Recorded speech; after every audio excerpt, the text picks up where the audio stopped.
잠언 25장 14절의 말씀입니다.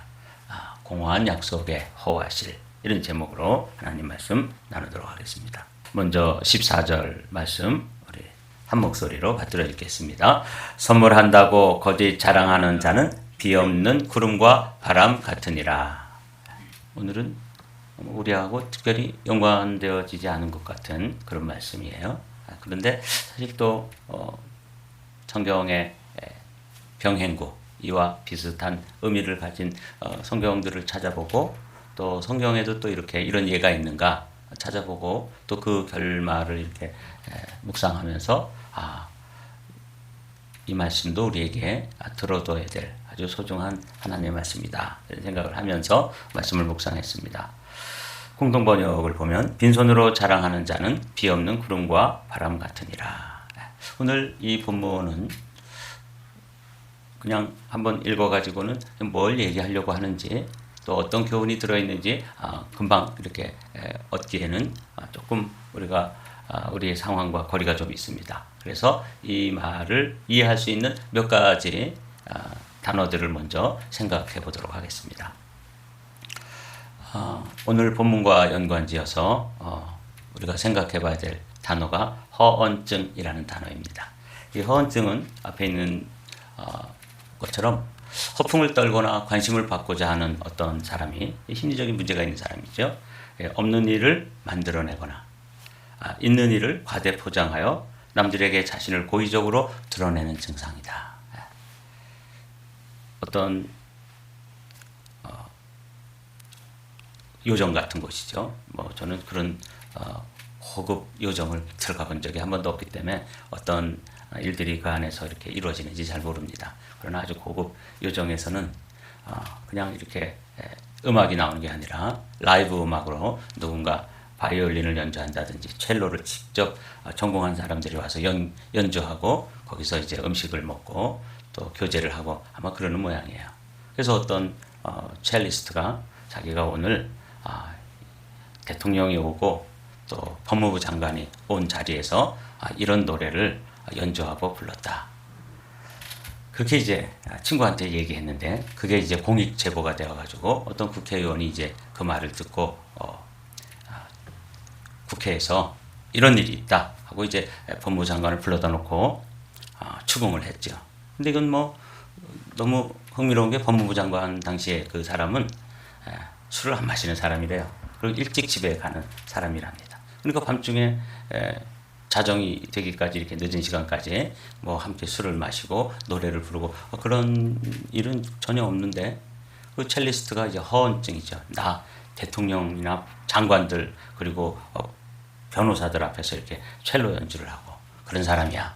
나중에 알고 봤더니 그 사람이 첼리스트는 맞지만 자기가 올린 첼로 음악도 사실은 유명한 사람이 연주한 거에다가 자기는 이렇게 연주하는 척 하면서 그 음악을 도용해가지고 이렇게 유튜브에다 올리고 그랬는데, 이제 그런 사건이 있는 후에 싹 내리고, 나는 그러니까 그 사람들이 금방 알아보더군요.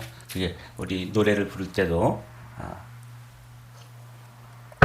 음악을 틀어놓고 입술만 뻥긋뻥긋해서 자기가 노래를 부르는 것처럼 하는 게 이제 립싱크라고 그러잖아요. 근데 그 첼리스트는 핸드싱크를 한 거예요. 손으로 이렇게 연주하는 척하면서 원래 유명한 사람, 유명한 교수가 음악을 연주해 놓은 걸 자기가 연주한 것처럼 이렇게 영상을 꾸민 거죠. 그리고 그렇게 이제 허언, 없는 일을 또 있는 일이라 할지라도 과대 포장해 가지고 이렇게 하는 그런 증세를 허언증이라고 부릅니다. 종종 우리 주변에는 이런 허언증 환자들이 있어요. 오늘 본문을 이해하는데 현대인들이 아는 이 단어 허언증, 그리고 또 하나의 단어를 좀 이해하면 오늘 본문을 이해하는 데 도움이 됩니다. 이 공약이라는 말이 있죠. 이 공약은 한자로 보면 두 가지 뜻이 들어있어요. 공적으로 어떤 입후보한 사람이라든지 정부에서 국민들을 위해서 이렇게 하겠다 하고 약속하는 것이 공약이죠. 그런데 이 공적으로 한 약속은 public promise죠. 그런데 이것은 거짓된 약속, 공약이 될 가능성이 많은 거죠. 여기 공이라는 게 밑에는 비다, 헛되다, 거짓이다 이런 뜻이 들어있어서 헛된 약속이, 그래서 공약은 공약이 되는 경우가 서로 있죠. 오늘 우리가 이제 읽은 말씀은 이런 허언증이라든지 공약이라든지 이런 것과 연관지어서 생각을 하고 묵상을 해보니까 이런 게 이게 크게 문제가 되는 성품이구나. 혹시 이제 오늘 말씀을 들으면서 우리 언어 습관이 허언증에 가깝고 그러니까 먼저 이렇게 허풍을 떠는 거죠. 약속을 지키지도 못할 일을 그냥 이렇게 사람들 듣기 좋게 먼저 말하고 그렇게 말이 앞서는 사람을 말하는 것이죠. 근데 이제 그것을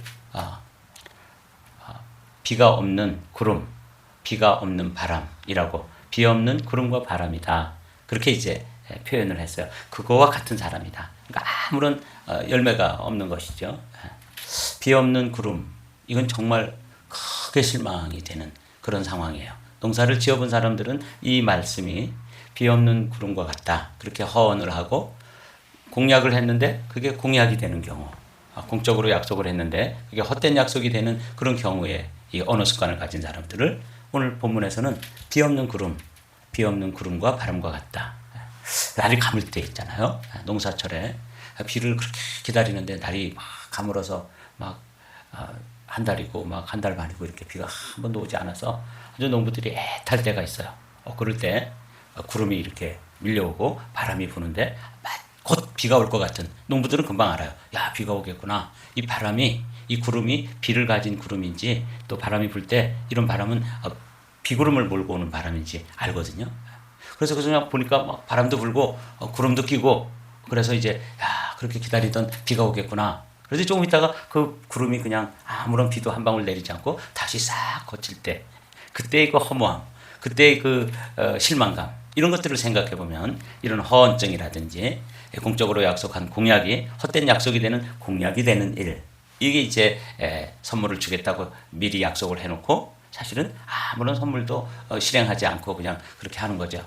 고대 사회에서도 이 선물은 상대방을 존중하거나 상대방에 대한 어떤 그 약속을 이 선물로 약속하고 그걸 지킴으로써 그 사람에 대한 존경과 존중을 나타내고 사회에서 이제 인간관계를 이어가는 일인데 먼저 말을 앞세워 놓고 그 말을 실천하지 않고 실행에 옮기지 않는 경우를 비 없는 구름과 바람이다. 이렇게 이제 표현을 한 거예요. 요거와 연관지어서 한번 이렇게 자랑하는 일을 히브리어로 찾아봤더니 할랄이라고 되어 있어요. 할랄이라는 데서 이제 할렐루야, 여호와를 찬양하라 이런 말이 나오잖아요. 근데 이 자랑하는 게 그런 찬양, 자랑, 경축하다 이런 뜻인데 요 본문에서는 허세를 부리는 걸 의미하는 거예요. 허풍을 떠는 거죠. 자기가 뭐 다 해놓을 것처럼. 뭐 예를 들면 이런 거죠. 교회에서도 가끔씩 그런 분들이 있는데 제가 이 교회 건축 다 담당합니다. 이런 목사는 굉장히 마음이 기울고 귀가 솔깃하지 않겠어요? 우리가 이제 교회를 뭐 건축하는 일은 아직은 꿈도 꾸지 못하고 있지만 누군가 그런 일을 다 담당하겠다고 이렇게 했는데 나중에 그 말을 지키지 않는 경우, 그럴 경우에 이제 비 없는 구름, 비가 올 것 같이 바람이 불다가 그냥 알고 봤더니 비 없는 바람과 같다. 이게 이제 오늘 본문 말씀의 의미예요.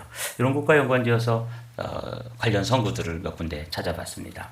여호와께서 이같이 말씀하시되 지혜로운 자는 그의 지혜를 자랑하지 말며 용사는 그의 용맹을 자랑하지 말라. 부자는 그의 부함을 자랑하지 말라. 이때 좀 자랑이라는 말이 할랄이라고 되어 있는 히브리어인데 이게 이제 부정적인 의미로 이야기하면 허풍을 떨고 허세를 부리는 걸 의미하는 거예요. 그래서 우리가 이제 살펴본 거죠. 허언증 또는 공적인 입장에 서 있는 사람들은 공약이라고 그러죠. 자신이 공적으로 약속을 했는데 그게 헛된 약속이 되는 빈 약속이죠. 공약이 된다. 이런 생각을 가지고 오늘 또 본문 말씀을 묵상해 보겠습니다. 이거는 사람의 예는 아닌데 예수님께서 말씀하신 그런 나무의 열매를 가지고 그 사람의 됨됨이를 알 수 있는, 그래서 그들의 열매로 그들을 알리라. 요 말씀이 아주 중요한, 사람들을 좀 알아보는, 그 사람이 정말 진실한 사람인지 허풍쟁이인지 허세만 부리는 사람인지 비 없는 구름과 같은 사람인지를 알아볼 수 있는 그것은 그 사람이 말한 것이 어떻게 열매로 실행에 옮겨지느냐 하는 걸 가지고 말하는 거예요. 제가 한번 읽어볼게요. 주님께서 주신 말씀, 거짓 선지자들을 삼가라. 이 거짓 선지자들이 어떤 사람이에요? 비 없는 구름과 같은 사람들이에요. 양의 옷을 입고 너희에게 나오나 속에는 노략질하는 일이라. 겉과 속이 다른 거죠. 그들의 열매로 그들을 알리니 가시나무에서 포도를 또 농공지에서 무화과를 따겠느냐? 이와 같이 좋은 나무마다 아름다운 열매를 맺고 못된 나무가 나쁜 열매를 맺나니 좋은 나무가 나쁜 열매를 맺을 수 없고 못된 나무가 아름다운 열매를 맺을 수 없느니라. 아름다운 열매를 맺지 아니하는 나무마다 찍혀 불에 던져지나니. 다 같이 읽습니다. 시작. 이러므로 그들의 열매로 그들을 알리라. 이건 아주 소중한 진리, 지혜가 담긴 진리의 말씀이에요. 우리가 어떤 사람을 이제 같이 이웃해서 살고 또 신앙생활도 같이 하고 이렇게 되는데 그 사람을 분별하는 아주 소중한 원리가 뭐냐면 그의 말이 아니라 뭐예요? 그의 삶. 그가 말한 것을 지켜가고 열매 맺는가 이런 것들을 보고 주님은 그 열매를 보아서 그 나무를 안다. 그러니까 이게 이제 이 세상에 있는 나무들을 보면서 그건 숨길 수가 없죠. 배나무인데 나는 사과를 열매 맺을 수 있다고 막 말을 하는데 그는 무슨 열매를 맺을 수밖에 없어요? 배 열매를 맺을 수밖에 없잖아요. 그렇죠? 네. 바나나 나무에서 딸기를 맺을 수 없는 것과 마찬가지예요. 그런 것처럼 여기 그들의 열매로 그들을 알리라. 그래서 오늘 이 잠언의 25장 14절의 말씀 뭐 선물을 하고 나는 이런 일을 하겠다고 허세를 부리고 말을 했는데 근데 그걸 지키지 않는 사람은 그 열매를 보니까 그들은 어떤 사람이라고요? 허언증 환자구나 이렇게 알 수 있다는 거죠. 한 군데 더 보도록 하죠. 이거는 이제 믿는 사람들이 종종 범하는 실수를 야고보 사도는 우리에게 얘기해주고 있어요. 믿음이 없는 행함이 없는 믿음 그 자체가 죽은 것이다 하는 것을 설명하기 위해서 그 앞에 내 형제들아 만일 사람이 믿음이 있노라 하고 행함이 없으면 무슨 유익이 있으리요? 그 믿음이 능히 자기를 구원하겠느냐? 만일 형제나 자매가 헐벗고 일용할 양식이 없는데 너희 중에 누구든지 그들에게 이르되 평안하라 더워지라 또 배부르라 이렇게 얘기하면 그 몸에 하면서 그 몸에 쓸 것을 주지 아니하면 무슨 유익이 있으리요?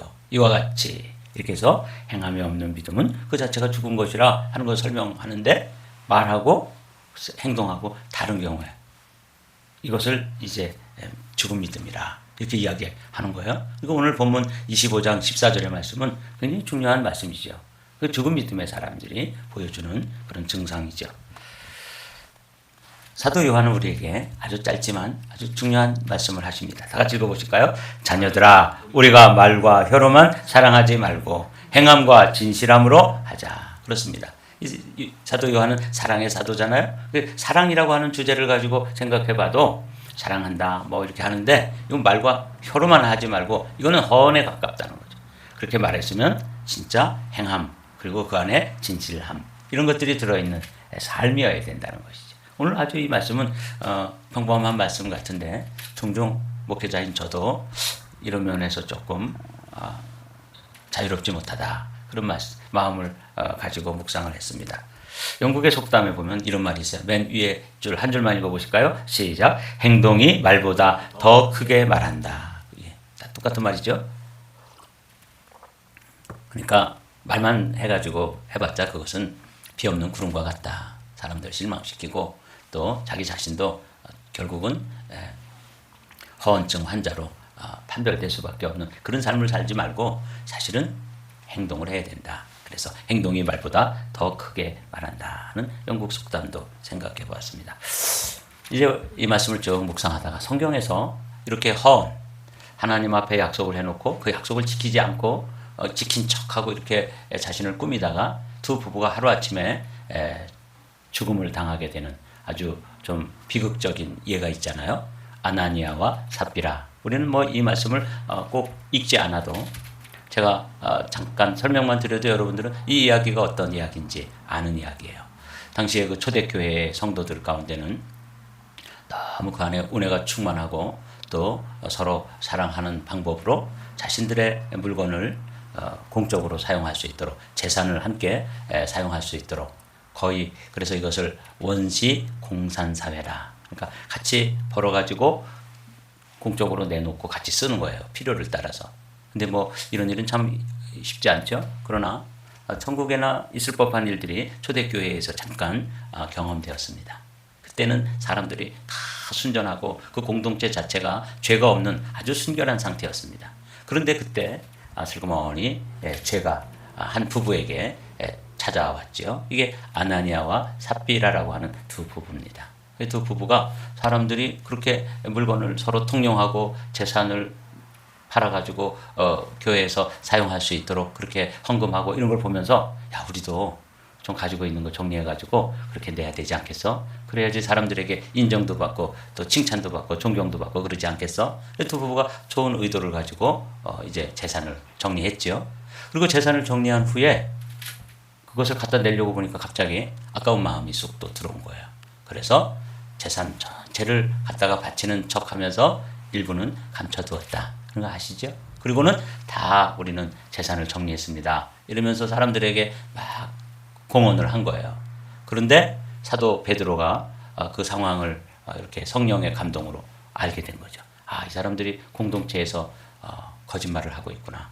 허풍을 떨고 허세를 부리고 허언을 하고 있구나 하는 것을 알게 됐습니다. 그래서 그것을 이제 이야기하는 거죠. 베드로가 이르되 아나니아야 어찌하여 사단이 내 마음에 가득하여 내가 성령을 속이고 땅값 얼마를 감추었느냐. 그러니까 먼저 약정을 하고 사람들 앞에서 약속을 했는데 그것을 사실은 지키는데 소홀했던 거죠. 그래서 이 일이 성령을 속이고 사람들 앞에 거짓말을 한 허언이 되었다. 이걸 이제 성령의 감동으로 베드로가 지적을 했을 때 그 영혼이 떠나갔다. 이렇게 돼 있어요.